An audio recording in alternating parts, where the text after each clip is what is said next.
कुलधारा village आज से 250 साल पहले राजस्थान के एक बहुत ही फेमस विलेज का नाम था, जिसके बारे में मशहूर था कि यहाँ के लोग रातों रात अचानक कहीं गायब हो चुके थे।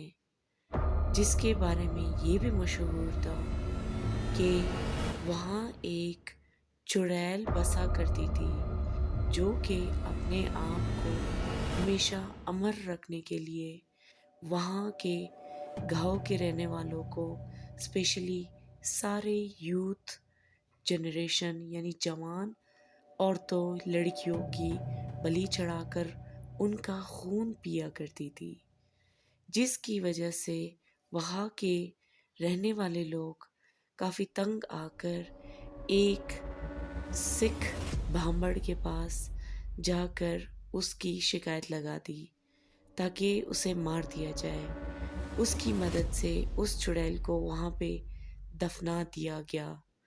लेकिन असल कहानी तो इसके बाद शुरू हुई, क्योंकि वो चुड़ैल थी काफ़ी पावरफुल। अपने जादू के ज़रिए दोबारा से और ताकतवर और ही बुरे अंदाज से एक उड़ने वाले क्रीपी चुड़ैल बनकर आ गई और वहाँ के रहने वाले गांव के सब लोगों को एक एक कर कर गायब कर दिया। बॉलीवुड में इस पर एक मूवी भी बनी कालो नाम से, और आज भी गवर्नमेंट की तरफ से ये एरिया रिस्ट्रिक्टेड एरिया करार दिया गया है। उसके बावजूद भी 2011 में और 2014 में कुछ घूमने वाले लोग उस तरफ जाते हैं और उनका आज तक कोई पता नहीं चलता।